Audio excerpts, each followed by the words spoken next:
In the soft glow of the evening, as I sat in my living room, the sudden buzz of the intercom broke the silence. Brushing away tears, I glanced at the screen to see my mother-in-law and Martha waiting outside. A wave of relief washed over me, thinking they were here to lend a hand. With quick steps, I reached the door and swung it open, only to freeze in surprise.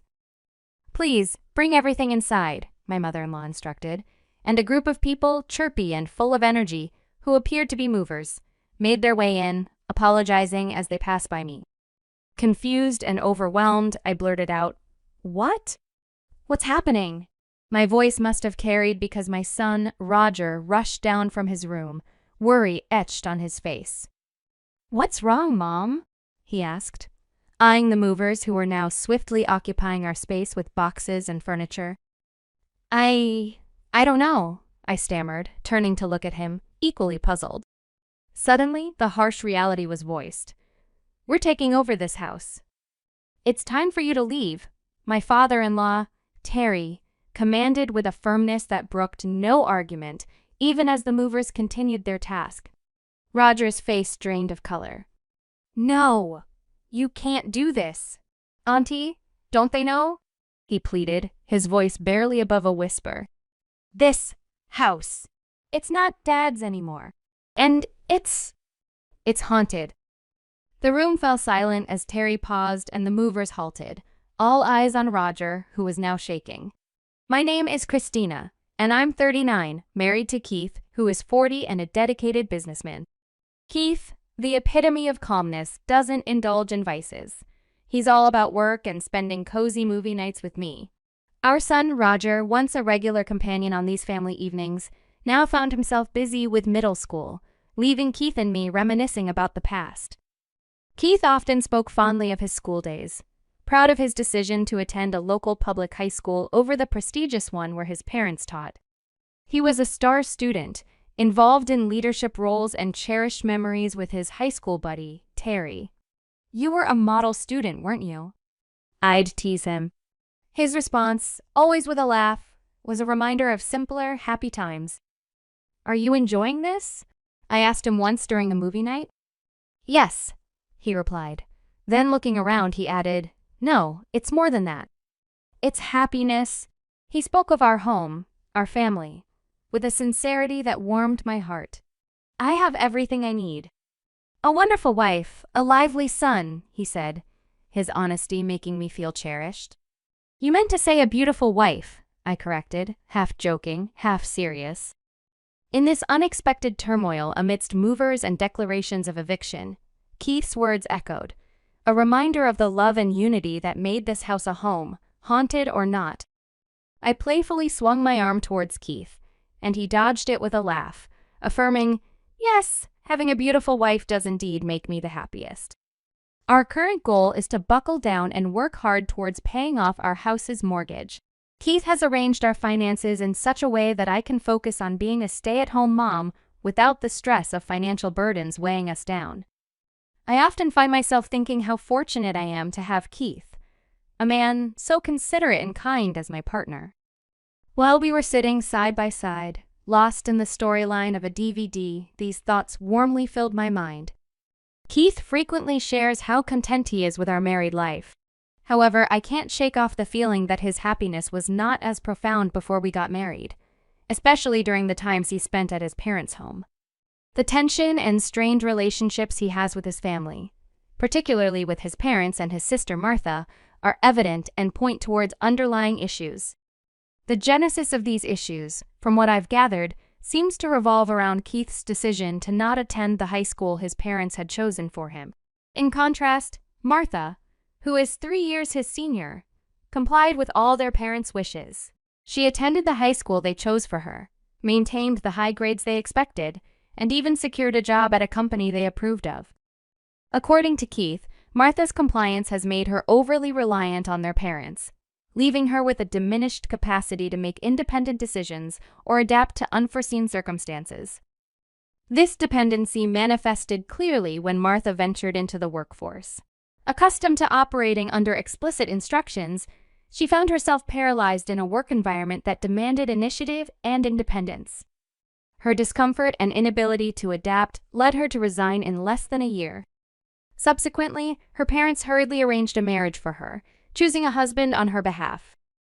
Despite having a capable son in Keith, they went as far as to adopt my brother-in-law, making him part of their household, a move that puzzled me greatly.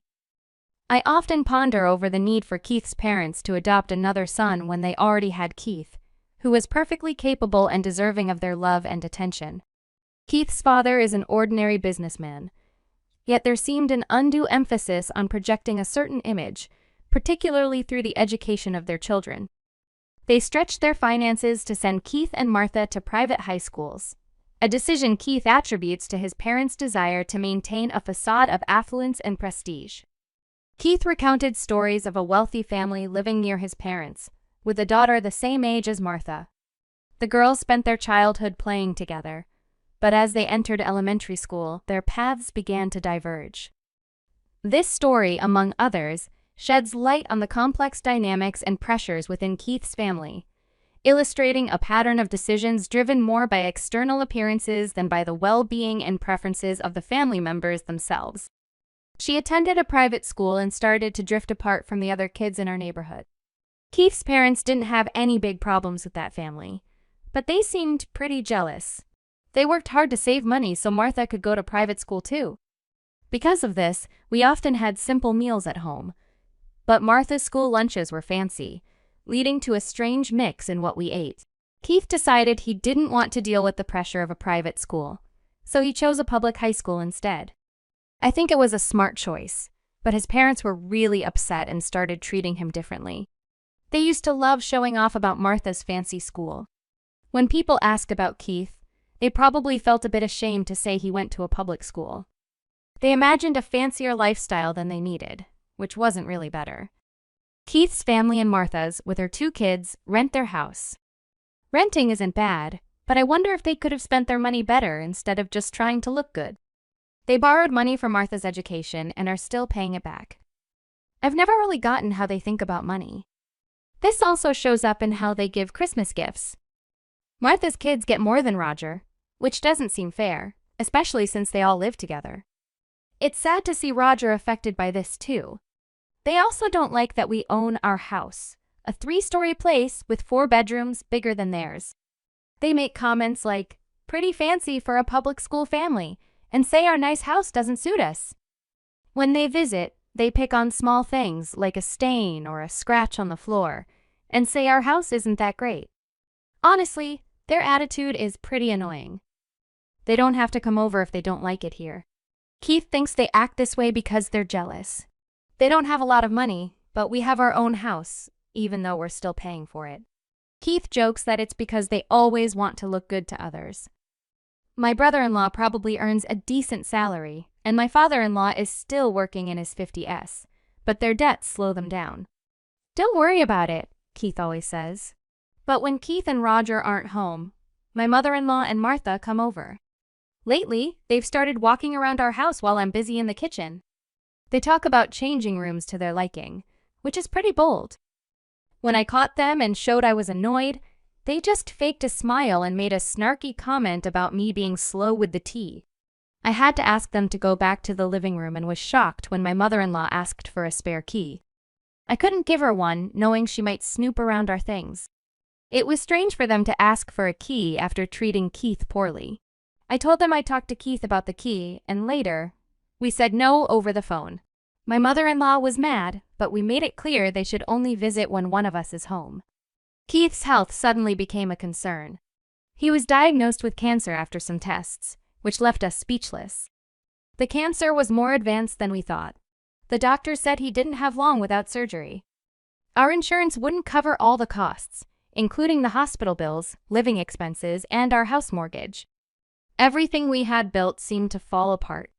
I was scared of losing Keith and worried about our future, feeling completely overwhelmed. I thought about asking my parents for help, but they're no longer with us. And being an only child, I didn't have other family to turn to. So, we decided to ask Keith's parents and Martha for help. We explained Keith's situation and how cancer treatments can work wonders these days. Martha didn't seem to understand how serious it was, and Keith's parents and Martha hesitated to offer financial support.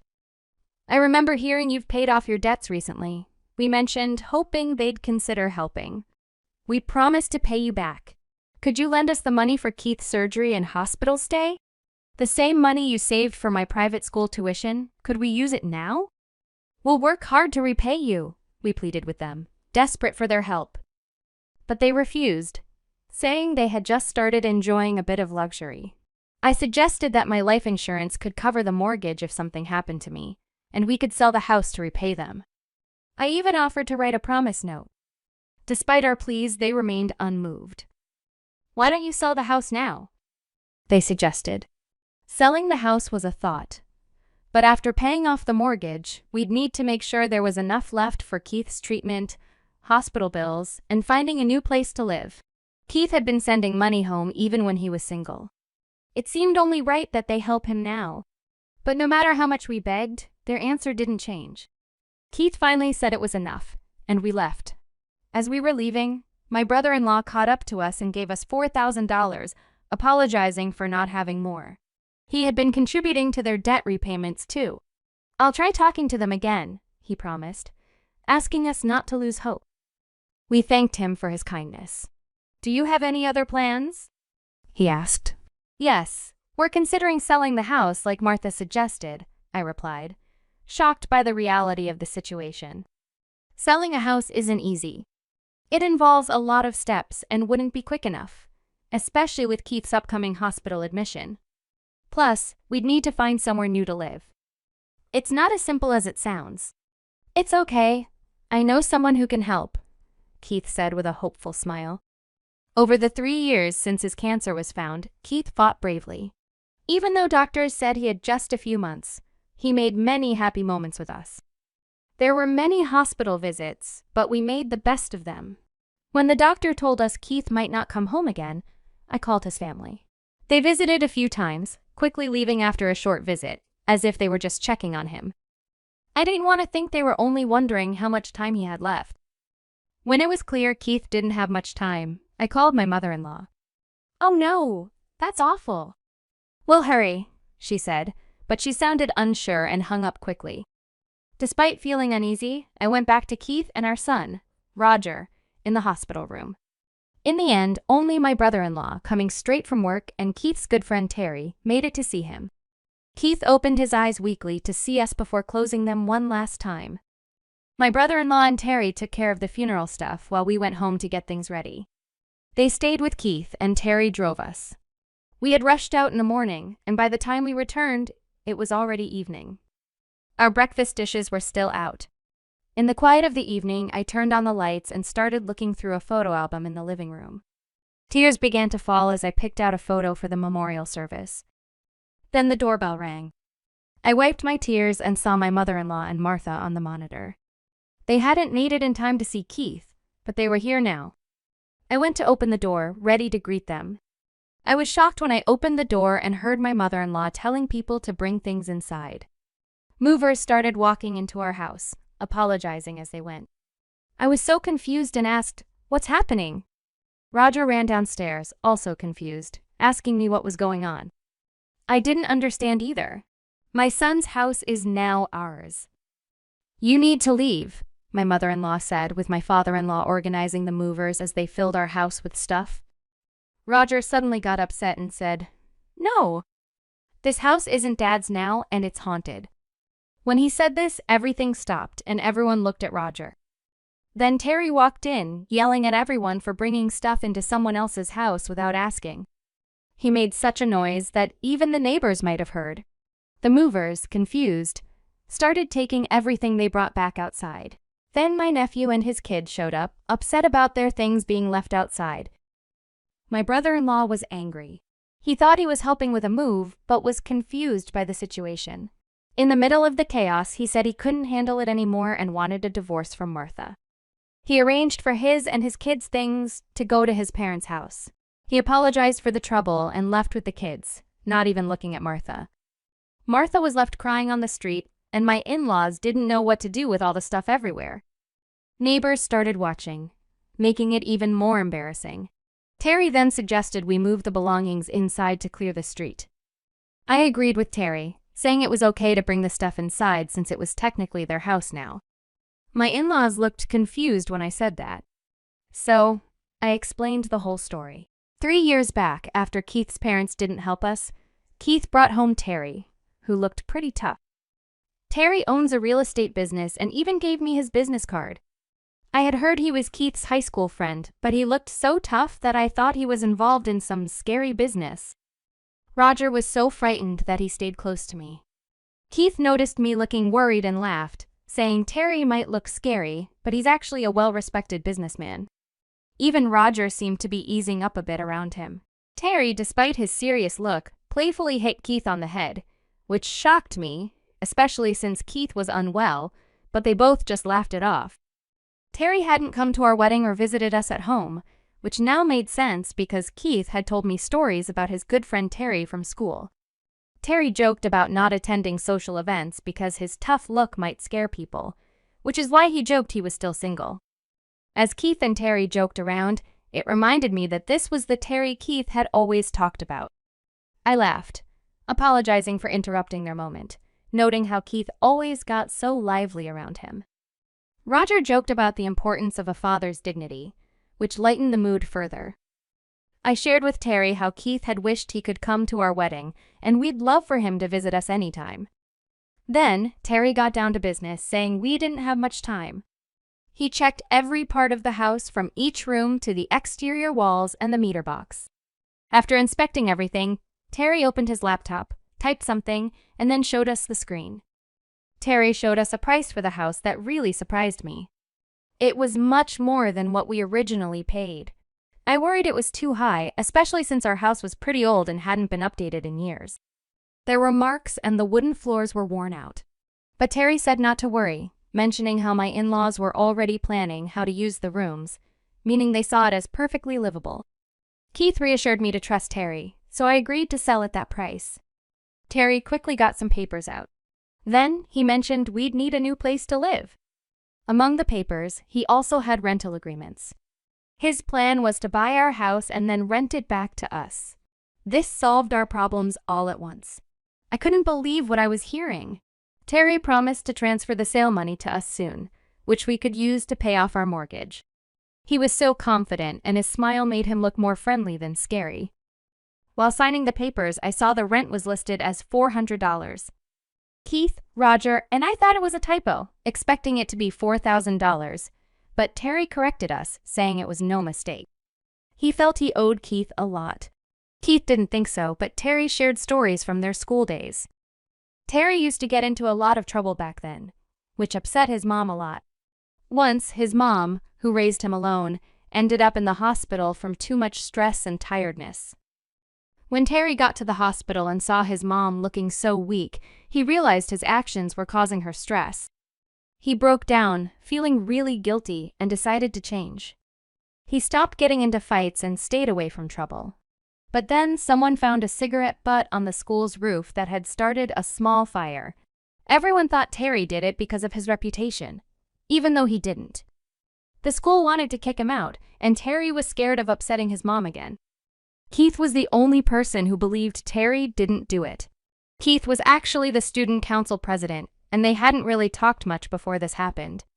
Keith stood up for Terry, went to the principal to defend him, and even found the person who actually caused the fire. Terry was grateful because Keith's help meant he could finish high school, take care of his mom, and later start his own business. That's why Terry felt he owed Keith a lot. After sharing this story, we all felt thankful for Terry's offer about the rent. 3 years ago, this whole thing happened, and now Terry owned our house but was letting us rent it.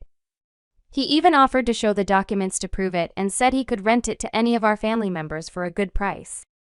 The funeral went smoothly, and we moved into a 3-bedroom apartment, Terry suggested. He mentioned we'd probably move back into our house soon. I was curious why he thought that, and so was Roger, who came over to hear more. I was thinking about asking them to leave, but then Terry came up with a different idea.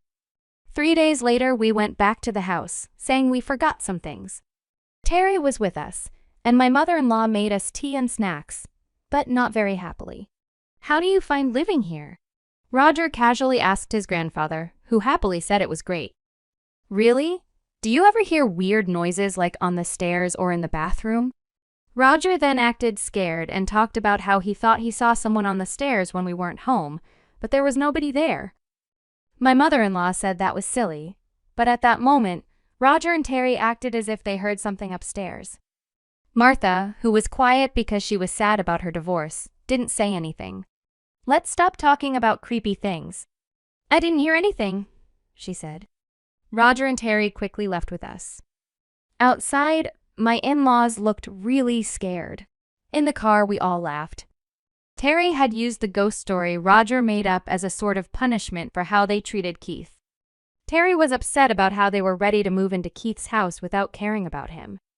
It seemed like the more Terry and Roger talked about ghosts, the more my in-laws started to believe the house was haunted by actual ghosts. They got so scared, they eventually moved out. Terry helped them find another place to live that was affordable. "That was just business," he said, clearly pleased with himself. We all thought he did great. Martha, who had to start working again after her divorce, was now facing real-life challenges on her own. It was a big change for everyone now that they had to look after themselves. In the end, we went back to living in the house that Keith and I originally bought. We can't own it again, but we're staying there, paying just $400 each month. The brother-in-law and his 2 kids are visiting more now. Martha seems to want to reunite with him, but he's not interested at the moment. Terry visits us once a month, pretending it's to collect the rent, but really, it's on the day Keith passed away. After we honor Keith's memory, we all have dinner together. Terry even takes the time to listen to Roger, who's in high school now, talk about what's on his mind. Roger and I find a special happiness in the stories Terry shares about Keith's school days during these dinners. Many of these stories are new to us and show sides of Keith we hadn't seen before. I like to think Keith enjoys these moments with us, joking around like he used to.